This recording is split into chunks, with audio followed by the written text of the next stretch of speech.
Hello बेटा, स्वागत है आपका प्यारे से चैनल केमिस्ट्री शाखा में। मैं हूं chemistry expert Manoj Sharma. Topic चल रहा है आपका basic character of organic compounds, in fact basic character of nitrogenous organic compounds. तो नाइट्रोजनस ऑर्गेनिक कंपाउंड्स के बेसिक कैरेक्टर को हम लोग कंपेयर कर रहे हैं।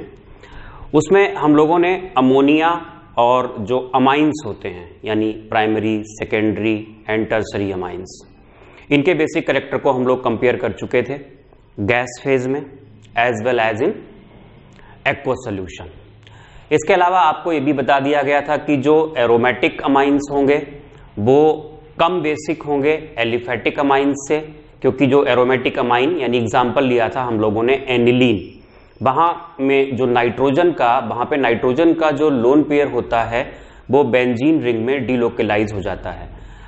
फिर हम लोगों ने एक पॉइंट और पढ़ा था कि जो अमाइड्स होंगे वो एलिफेटिक एरोमेटिक दोनों ही अमाइंस से कम बेसिक होंगे, क्योंकि वहां पर भी नाइट्रोजन का लोन पेयर डिलोकेलाइज होता है और डिलोकेलाइज होकर कहां पहुंच जाता है, मोर इलेक्ट्रोनेगेटिव एटम ऑक्सीजन पे। तो ये सब हम लोगों ने पढ़ लिया था। तो पीछे का अगर आप लोगों ने नहीं पढ़ा है, इलेक्ट्रॉनिक इफेक्ट्स आपको आने चाहिए। आपको इलेक्ट्रॉनिक इफेक्ट्स के साथ में बेसिक कैरेक्टर का जो पहले वाला लेक्चर है वो भी आपको आना चाहिए। अगर आपका नहीं देखा हुआ है, आपके नहीं देखे हुए हैं वो लेक्चर्स, तो आपको यहाँ पर दिक्कत होने वाली है। तो पहले आप उन लेक्चर्स को कंप्लीट करिए, बाद में इस लेक्चर को देखिएगा। उन लेक्चर्स को देखने के लिए आप playlist general organic chemistry 12th JEE NEET पे आप जाइए, वहां से आपको मिल जाएगा, या फिर आप इसी वीडियो लेक्चर के डिस्क्रिप्शन बॉक्स में दिए गए लिंक्स पे जाइए। तो आज हम इसी को आगे बढ़ाते हैं और बेसिक कैरेक्टर को हम लोग आज ही खत्म कर लेंगे। तो आगे बढ़ाने के लिए हम लोग क्या करते हैं, पहले एक क्वेश्चन ले लेते हैं। क्वेश्चन में हमने ये लिया बेसिक कैरेक्टर को ही इंक्रीजिंग या डिक्रीजिंग ऑर्डर में रखना है। हम ये 3 कंपाउंड्स ले रहे हैं, CH3NH2, दूसरा हम ले रहे हैं ये है C6H5NH2 मतलब एनिलीन, और नेक्स्ट है ये C6H5CH2NH2। इन्हें according to basic strength arrange करना है। तो चलिए ध्यान देते हैं, ये एलिफेटिक अमाइन है, समझ में आ गया होगा, प्राइमरी अमाइन है। क्या ये एरोमेटिक अमाइन है? नहीं, ये भी एलिफेटिक अमाइन है। बेसिकली यहां पर है क्या, अगर हम इसका स्ट्रक्चर देखें तो स्ट्रक्चर में आप क्या पाओगे, CH2NH2 ये है। तो है क्या, जो नाइट्रोजन है वो बेंजीन रिंग से डायरेक्टली अटैच नहीं है, वो इससे अटैच है, तो ये एलिफेटिक अमाइन में काउंट होगा। ये जो फर्स्ट वाला है और ये सेकेंड मान लिया और इसको हमने थर्ड ले लिया। तो अगर हम बात कर रहे हैं फर्स्ट और थर्ड, तो इसमें अंतर इतना है, अंतर देखो क्या है, इसको हम ये लिख सकते हैं C के साथ ये 3 बार H अटैच है और ये फिर क्या है NH2।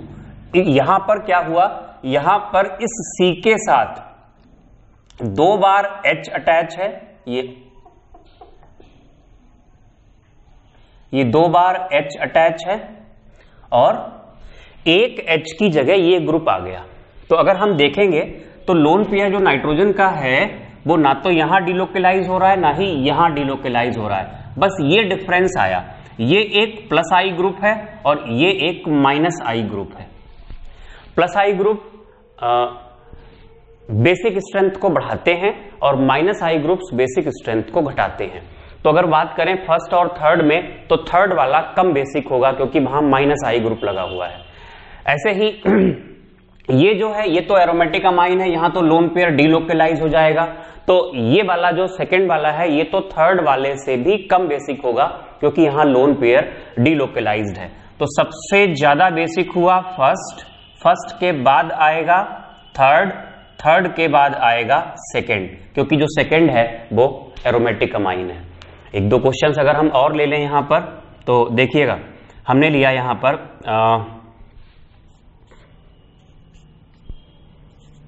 ये NH2 एरोमेटिक प्राइमरी अमाइन है, ये फर्स्ट एरोमेटिक है बट प्राइमरी अमाइन है।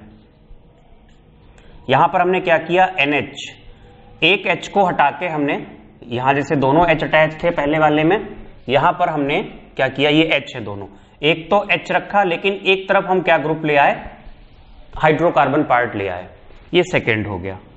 अब अगर हम बात करें थर्ड की, तो थर्ड में हमने N के साथ ये 2 बार R ले लिए। कुल मिला के आप ये कह सकते हो ये एरोमेटिक प्राइमरी अमाइन है, ये एरोमेटिक सेकेंडरी अमाइन है, ये एरोमेटिक टर्शियरी अमाइन है। इनफैक्ट एरोमेटिक क्या, एरोमेटिक एलिफेटिक मिक्स्ड है, क्योंकि नाइट्रोजन के एक तरफ एरोमेटिक पार्ट है तो दूसरी तरफ कौन से पार्ट हैं, एलिफेटिक पार्ट्स हैं यहां पे। तो यहां पर हम बेसिक स्ट्रेंथ के बारे में जानना चाहते हैं कि कौन कम बेसिक होगा, कौन ज्यादा बेसिक होगा। जनरली इसको ऐसे दिखाया जाता है, ये H जो दिखाए जाते हैं, H और R, वो उनका जो रिप्रेजेंटेशन होता है वो इस तरीके से होता है। ये H हो गया, ये H, यहां एक तरफ तो H है, एक तरफ R, यहां दोनों तरफ जो क्या है वो R है। देखिए ये लोन पेयर होता है, लोन पेयर बेंजीन रिंग के साथ कॉन्जुगेशन में तो है ही। तो जो यहां बेसिक स्ट्रेंथ होती है वो थर्ड की ज्यादा होती है, फिर आता है सेकेंड और फिर आता है ये फर्स्ट।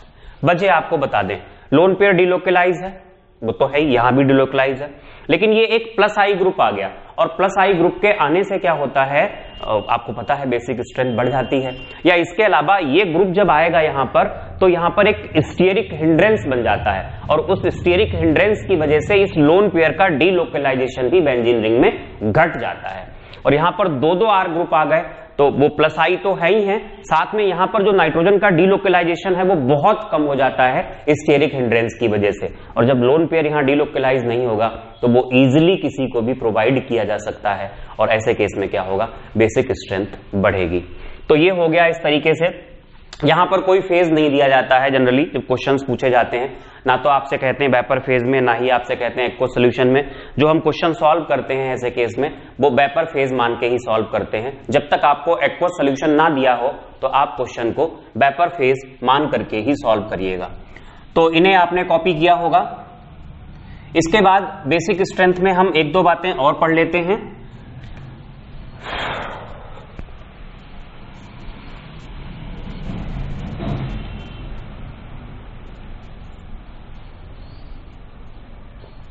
देखो बेटा, यहां पे पढ़ते हैं, ध्यान देना। ये कंपाउंड्स हमने लिए, चलो यहीं ले लेते हैं। 2-3 कंपाउंड्स हमने लिए, RCH2 NH2। इसको हम कहेंगे एलिफेटिक प्राइमरी अमाइन। ये प्राइमरी अमाइन हो गया। अगर हम RC, ये कुछ पॉइंट्स हैं जो कि बेसिक स्ट्रेंथ को लेके ही हैं। RCH डबल बॉन्ड NH, बेटा ये वाला जो फंक्शनल ग्रुप होता है इसको हम बोलते हैं इमीन। एल्डिहाइड कीटोन में आप इसको फिर से पढ़ोगे। और RC ट्रिपल बॉन्ड N अगर हो गया तो ये कंपाउंड बोला जाता है साइनाइड। ठीक है, हम इनके बेसिक स्ट्रेंथ को कंपेयर कर रहे हैं। ध्यान देना, यहां पर जो हाइब्रिडाइजेशन है, हाइब्रिडाइजेशन पूरा नहीं लिखा, ऑफ नाइट्रोजन, वो यहां आएगा sp3 निकल के। डबल बॉन्डेड है यहां पर, sp2 आएगा। हाइब्रिडाइजेशन आप निकाल सकते हो, बहुत तरीके आपको सिखाए हैं, bond pairs plus lone pairs करके। Number of hybrid orbitals is equal to bond pairs plus lone pairs से। यहां पर होगा sp। s करेक्टर कितना है यहां पर बेटा, जो s करेक्टर है 3 और 1 4, टोटल ऑर्बिटल कितने हैं 3 p के 1 s का, 4 में से s 1 है, मतलब 25% s करेक्टर। यहां पर 33.33% s करेक्टर, और यहां पर 50% s करेक्टर। ये बात आपको पता होगी पहले से ही, जो इलेक्ट्रोनेगेटिविटी होती है वो directly proportional to s character होती है। तो इससे क्या होगा, इसका मतलब ये हुआ यहां से यहां हम जब गए तो इलेक्ट्रोनेगेटिविटी ऑफ नाइट्रोजन ये बढ़ रही है, increases. Hence tendency to donate lone pair ये डिक्रीज हो रही है।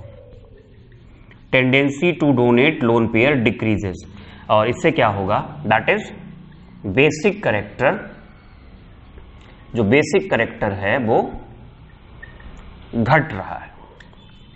ध्यान रखिएगा, बेसिक करेक्टर यहां घटता है। अगर हम आपको बताएं कि बेसिक करेक्टर के मामले में कौन से कंपाउंड्स सबसे आगे होते हैं, तो सुनिएगा, ग्वानिडीन नाम का कंपाउंड होता है, नहीं है आपके सिलेबस में, सबसे ज्यादा आता है ये बेसिक में, मतलब नाइट्रोजनस कंपाउंड्स की बात कर रहा हूं मैं। उसके बाद हम यहां पर अमाइंस और अमोनिया को ले लेते हैं, अमाइंस एंड अमोनिया ये आते हैं। उसके बाद बेटा जी अमाइंस और अमोनिया के बाद यहां पर ये कंपाउंड्स होते हैं, ये एलिफेटिक की बात चल रही थी, एलिफेटिक अमाइंस एंड अमोनिया। फिर आते हैं एरोमेटिक अमाइंस, और जो इमीन्स होते हैं, इमीन्स, इनका जो बेसिक करेक्टर होता है लगभग बराबर होता है। एरोमेटिक अमाइंस में लोन पेयर डीलोकेलाइज कर जाता है, और इमीन्स में आपको दिख रहा है कि जो नाइट्रोजन है उसकी इलेक्ट्रोनेगेटिविटी ज्यादा है। अब किसका ज्यादा होगा वो डिपेंड करता है कि यहां पर कौन से ग्रुप्स मौजूद हैं, यहां पर कौन से ग्रुप्स मौजूद हैं। इनके बेसिक करेक्टर में ज्यादा अंतर नहीं होता है, तो जो डिफरेंस आता है वो ये ग्रुप कितना बड़ा है इस पर डिपेंड करेगा, या एरोमेटिक अमाइन में बेंजीन रिंग के साथ और सब्स्टिट्यूशन कौन सा है उस पर डिपेंड करेगा। इसके बाद फिर आते हैं यहां पर जो कंपाउंड्स, वो होते हैं अमाइड्स, और सबसे कम बेसिक जो होते हैं वो होते हैं साइनाइड्स। तो इस तरीके से ये बेसिक स्ट्रेंथ का एक ऑर्डर निकल के आता है। क्या करेंगे अब हम लेक्चर के लास्ट में हम लोग बात करेंगे जो एरोमेटिक अमाइन है यानी एनिलीन है। एनिलीन में अगर बेंजीन रिंग पे सब्स्टिट्यूशन करा दिया जाए तो बेसिक स्ट्रेंथ पे क्या इफेक्ट पड़ेगा, यानी हमारी जो हेडिंग होगी वो होगी basic strength of substituted aniline.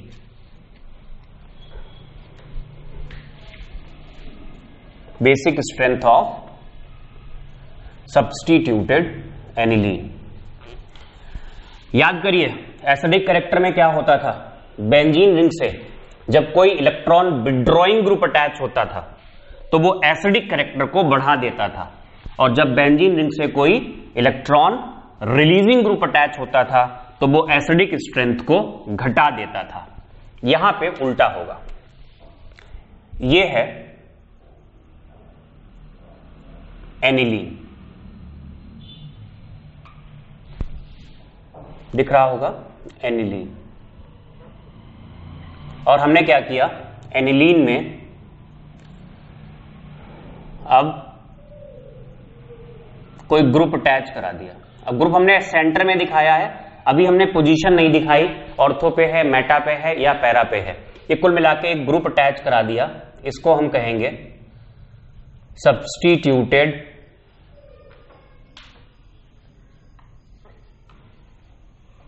Aniline, right. ये एनिलीन है और ये सब्स्टिट्यूटेड एनिलीन है। तो इसका बेसिक करेक्टर इससे ज्यादा होगा या कम होगा, तो पहले आप इनको बनाएं और अपना पुराना तरीका ही हम यूज करेंगे। लिखें, सब्स्टिट्यूटेड एनिलीन में लिखिएगा,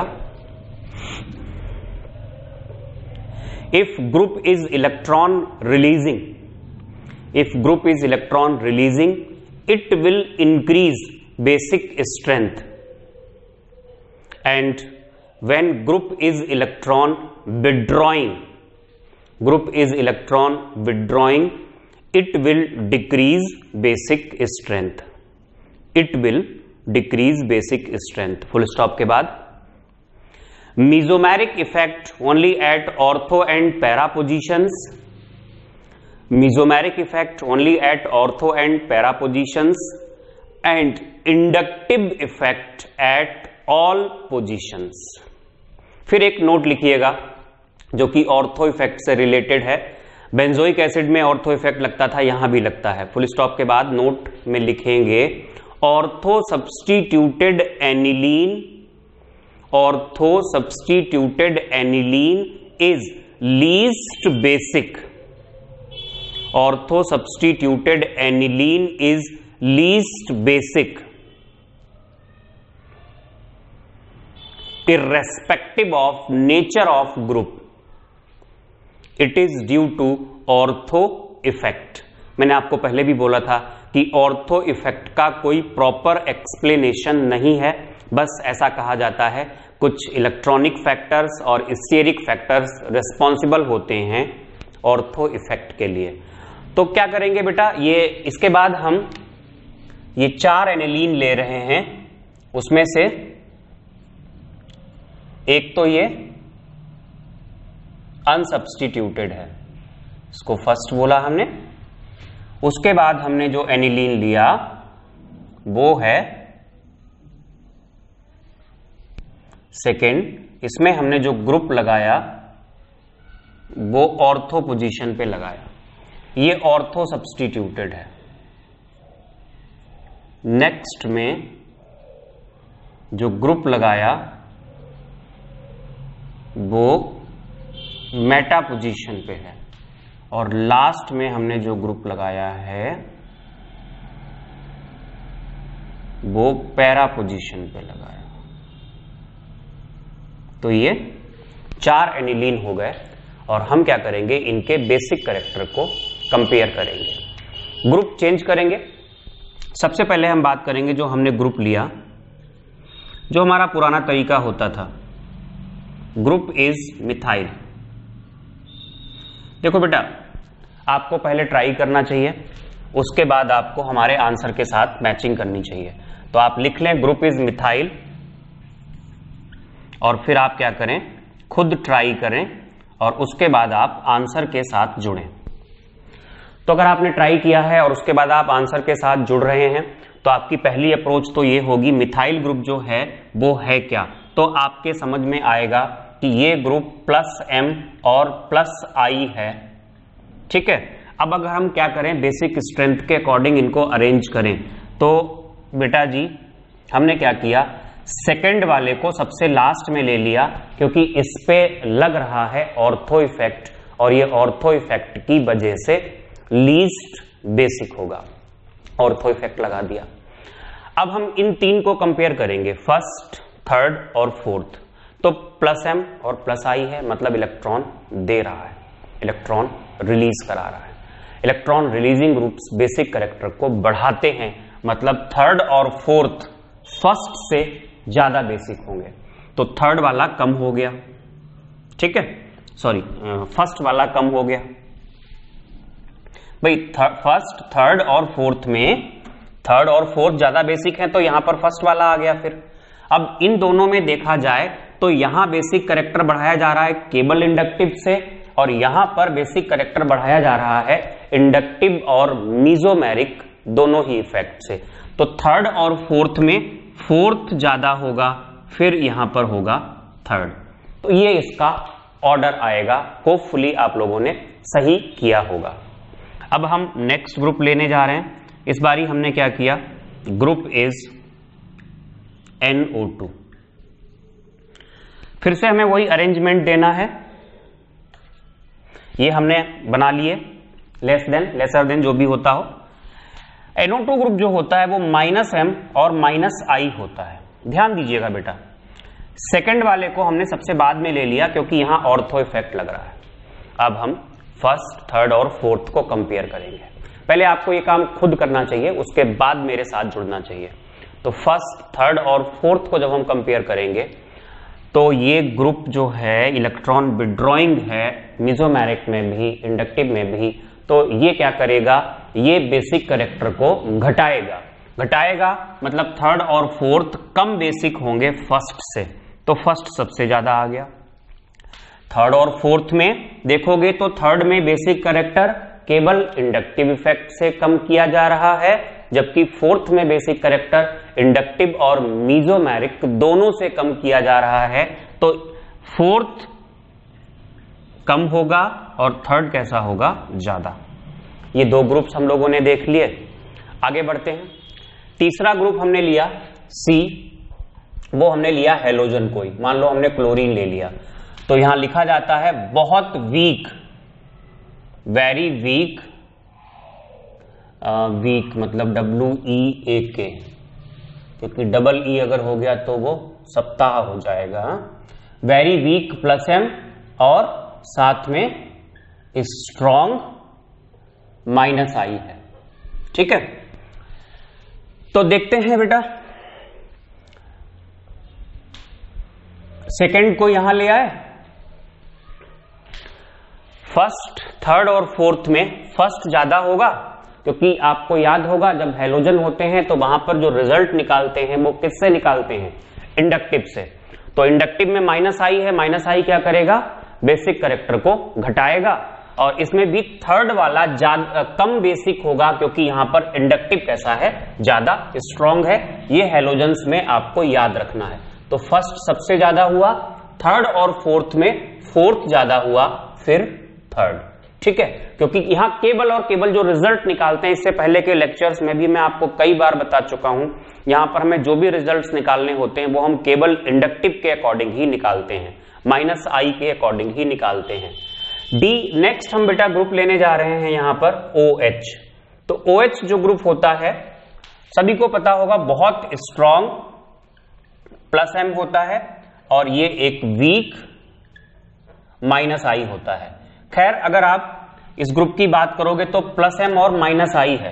प्लस M और माइनस आई के अकॉर्डिंग अगर आप अरेंजमेंट दोगे, सेकंड को हमने यहां ले लिया ऑर्थो इफेक्ट की वजह से, तो फर्स्ट और थर्ड में देखोगे तो थर्ड कम होगा। कम क्यों होगा? क्योंकि यहां पर माइनस आई लग रहा है केवल। फर्स्ट और फोर्थ में देखोगे तो फोर्थ ज्यादा होगा, माइनस आई और प्लस M, और प्लस M को हम कंसीडर ज्यादा करते हैं। तो कुल मिलाकर रिजल्ट ये आना चाहिए 4, फिर आना चाहिए फर्स्ट, और फिर आना चाहिए थर्ड। लेकिन बेटा ये होता नहीं है यहां पर ये गलत है, ये नहीं आपको याद रखना है। आप जो याद रखेंगे वो इस तरीके से याद रखें, POAM, पोआम करके आप वर्ड याद कर लें। जैसे आप याद करो, हमने अमाइनो बेंजोइक एसिड में आपको जो वर्ड याद कराया था वो था BMOP, B for benzoic acid, M for Meta derivative, O for ortho derivative and P for para derivative. ऐसे यहां पर जो वर्ड हम आपको याद कराएंगे वो याद कराएंगे पोआम, मतलब पैरा। ठीक है, कोई दिक्कत नहीं, फर्स्ट होना चाहिए था यहां पे। मतलब कुल मिला के देखो, और कहीं पर कोई दिक्कत हुई ही नहीं है, बस दिक्कत हुई है यहां पे। ये प्रॉब्लम है कि ऑर्थो वाला जो कि लास्ट में होना चाहिए था वो उठ के यहां पर आ गया। तो यहां इसका एक्सप्लेनेशन भी दिया गया है कि जो ऑर्थो हाइड्रोक्सी, या आप यूं कहो कि ऑर्थो अमाइनोफिनॉल, क्योंकि जो ग्रुप होता है वो OH प्रिफर्ड होता है। ऑर्थो अमाइनोफिनॉल जो है वो एक्सेप्शनली ज्यादा बेसिक क्यों है? तो उसका एक्सप्लेनेशन ये दिया गया कि यहां का जो कॉन्जुगेट एसिड होता है, कॉन्जुगेट एसिड ये बनेगा N पे पॉजिटिव, ये H होगा, ये H होगा, ये 3 H होंगे, और ये यहां पर O है, और ये इस तरीके से H है। तो बताया गया कि यहां पर क्या होता है, इंट्रामोलिकुलर हाइड्रोजन बॉन्डिंग बन जाती है। इसको हम बोलते हैं एनिलीनियम आयन। तो यहां पर क्या होता है, यहां पर ये कॉन्जुगेट एसिड में इंट्रामोलिकुलर हाइड्रोजन बॉन्डिंग बन जाती है, और इस इंट्रामोलिकुलर हाइड्रोजन बॉन्डिंग की वजह से, ये वर्ड आप याद रखिएगा पहले तो, POAM, पोआम, ये वर्ड ये सही है। और इसमें जो एक्सेप्शन है वो किसकी वजह से है? ऑर्थो की वजह से। तो ये जो एनिलीनियम आयन यानी जो कॉन्जुगेट एसिड है उसमें क्या है, उसमें इंट्रामोलिकुलर हाइड्रोजन बॉन्डिंग है, और इस इंट्रामोलिकुलर हाइड्रोजन बॉन्डिंग की वजह से कॉन्जुगेट एसिड ज्यादा स्टेबल है, और कॉन्जुगेट एसिड ज्यादा स्टेबल है, इसलिए ये एक्सेप्शनली कैसा है? ज्यादा बेसिक है। तो आप ये कॉपी करेंगे और उसके बाद आप लिखेंगे ortho aminophenol is exceptionally more basic because its conjugate acid is stabilised by intramolecular hydrogen bonding. तो एक तो ये हो गया, और यहां पर एक ग्रुप जब आता है OR, देखो हम क्या कर रहे हैं, बस यहां पे H की जगह क्या कर रहे हैं, R कर रहे हैं। भाई ये भी प्लस M और माइनस आई है, तो ये ऑर्डर होना चाहिए था, लेकिन ये ऑर्डर यहां पे होता नहीं है। जो ऑर्डर होता है वो मैं आपको लिखा रहा हूं। हालांकि एकेडमिक में 12th लेवल पे ये क्वेश्चन नहीं पूछे जाने वाले हैं आपसे, कॉम्पिटिटिव एग्जाम्स में आपसे पूछ सकते हैं क्योंकि सिलेबस में तो है ही है, ये नहीं होगा। यहां पर भी आपको जो वर्ड याद रखना है वो है पाओम, बस चेंज कहां पे हुआ, ये हुआ, और इसका कोई एक्सप्लेनेशन नहीं दिया गया है। बस आप याद रखिएगा कि जो यहां पे वर्ड होता है वो पाओम होता है। कुल मिला के हम लोगों ने जो नाइट्रोजनस ऑर्गेनिक कंपाउंड्स हैं उनके बेसिक स्ट्रेंथ को खत्म कर लिया। 12th के अकॉर्डिंग जो जीओसी है उसको हम खत्म कर चुके हैं। अगर 13th बैच वाले देख रहे हैं तो वो 11th का और 12th का मिला लेंगे अगर, तो 13th की ही जीओसी बन जाएगी। बस हाँ क्या होगा कि 13th बैच के अकॉर्डिंग जो स्पीड होनी चाहिए, सच है वो सच बोला जाएगा, जो स्पीड होनी चाहिए वो थोड़ी सी कम होगी यहाँ पे। 13th के लेक्चर्स अभी नहीं आ पा रहे हैं, जल्दी ही आएंगे, कोशिश करेंगे, टाइम निकालेंगे, बनाएंगे। तो ये 12th और 11th का अगर आप मिला लेंगे तो आपका 13th का बन जाएगा सारा, बट स्पीड थोड़ी सी कम होगी। और अगर आप पहली बार पढ़ रहे हो तो आपको स्पीड, कम स्पीड में थोड़ा पढ़ना भी होता है। तो कुल मिला के बेटा ये बेसिक स्ट्रेंथ खत्म हो गई, यानी 12th के अकॉर्डिंग ये जीओसी खत्म हो गई। जीओसी 1, जीओसी 2 खत्म हो गई। जीओसी 3 आइसोमेरिज्म वो 11th में ही होती है। जीओसी 4 रिएक्शन मैकेनिज्म, वो हम आपको रिएक्शंस के साथ ही पढ़ाते हैं, चाहे 11th हो चाहे 12th। हाँ, जब 13th होता है तो पूरी की पूरी जो मैकेनिज्म होती है रिएक्शन की वो एक साथ पढ़ा दी जाती है। तो अब जो हमारा नेक्स्ट लेक्चर आएगा वो जो आपका पहला चैप्टर है ऑर्गेनिक केमिस्ट्री का, जो कि हेलोजन डेरिवेटिव यानी halo alkanes and halo arenes के नाम से है, वो हम लोग नेक्स्ट लेक्चर में स्टार्ट करेंगे।